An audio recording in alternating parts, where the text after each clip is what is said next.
Hello and welcome to my channel.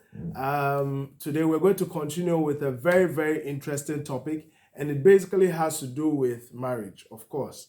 Okay, so today's topic is marriage a scam? Is marriage a scam?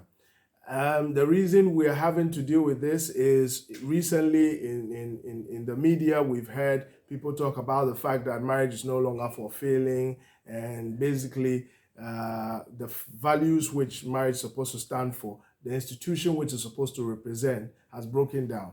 Okay, so we want to be able to dissect this issue today.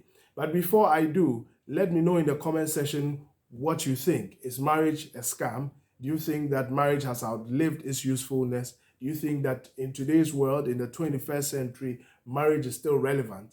Let us know in the comment section. Okay, good. Welcome back. So essentially, is marriage a scam? Before we get into whether it is a scam or not, let's understand what the institution represents. So essentially, marriage is a union between a man and a woman, or basically two families. And through them, the two families also unionize. And essentially, what is the purpose of that union? It is supposed to provide companionship. It is meant for reproduction. It is also meant to support each other when you need some encouragement, when you are trying to accomplish certain things in your life. Your partner or your spouse should be there for you and should really bring out the best in you. Okay, so these are some of the basic reasons why people get married, or the institution of marriage is encouraged or was encouraged in the past, still is today. Okay, now as to whether it is a scam or not, we can appreciate why some people are saying it is a scam.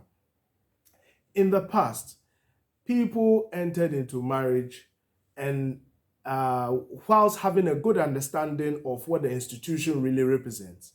And so people got into marriages whilst having a good understanding of the fact that it is meant for companionship, to have kids, and so on and so forth. Okay, people had that understanding.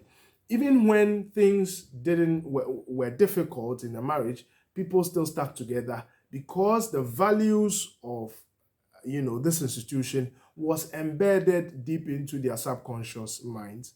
They understood what they were getting into. They were well groomed about what marriage is. And so they didn't get into marriage expecting it to be a bed of roses, or expecting it to be a give scenario, or a take scenario. Okay. So in the past, you realize that many marriages lasted because they had a good understanding of what the institution is or represents, and they were able to navigate their way through challenging times. Today, however, many people feel like marriage is no longer relevant, has outlived its usefulness, is no longer providing the benefits it was in the past, because many people go into marriages today when they don't even understand what marriage is. Two, they have the wrong focus or the wrong intentions for going into the marriage in the first place. So you'll find out that many people, so let me take them one after the other. So many people don't even take their time. The first one I mentioned was that many people don't even understand the institution they are entering into.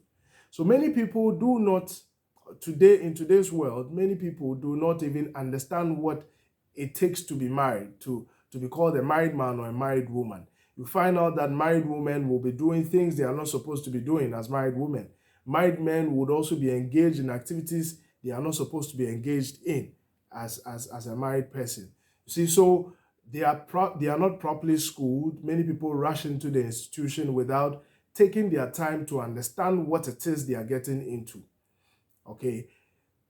Secondly, they also rush into marriage or many people get into marriages today when they do not even have a clue what kind of values they are supposed to go into the marriage with, or expectations. So they go in with the wrong expectations. They go in with the expectation of making money off their partner, living off their partner, with the expectation of getting or benefiting tangibles from the marriage.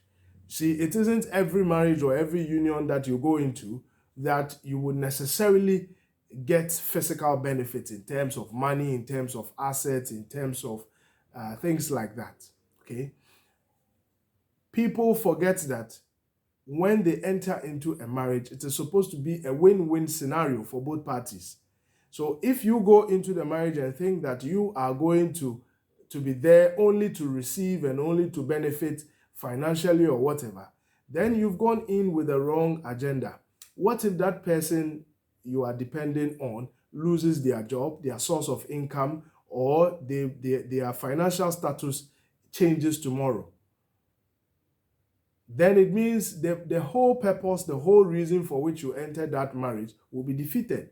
And so you have no option. You begin to feel frustrated. You have no option than to wake up one day and pack out of the marriage, because the reason for which you entered the marriage no longer exists. You have no motivation, no intrinsic or extrinsic motivation to continue to remain in that marriage. So what basically I think, or where I think the problem emanates from, is that many people of today enter marriage with the wrong understanding of what the institution is. They don't take their time to understand what they are getting themselves into. They feel it is a bed of roses. They watch these telenovelas which have highly dramatized content about marriage. They feel that it is all about the fact that my husband should work hard and buy me a car, buy me a house. It is his responsibility alone to take care of the family. And for me, all I need to do is to give birth and just be a nice and pretty lady and be seated. Okay? They forget that marriage goes beyond just that. Okay?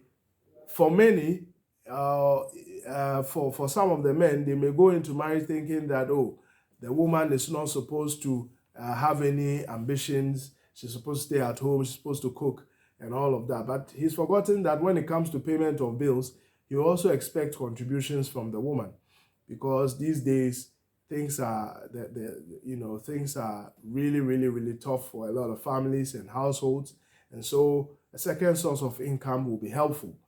Okay, so at the end of the day, I think that marriage in itself cannot be considered to be a scam.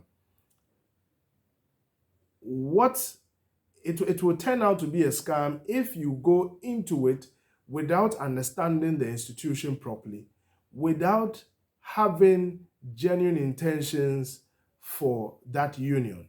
Okay, if you have expectations which are unrealistic, you have expectations which have nothing to do with the core values and the core benefits you should be expecting from a marriage, then there will be a misalignment.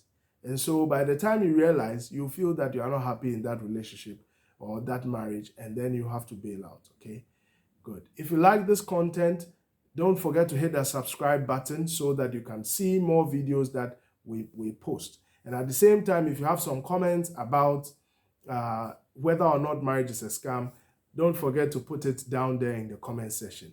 Thank you, and see you for our next series. Bye-bye.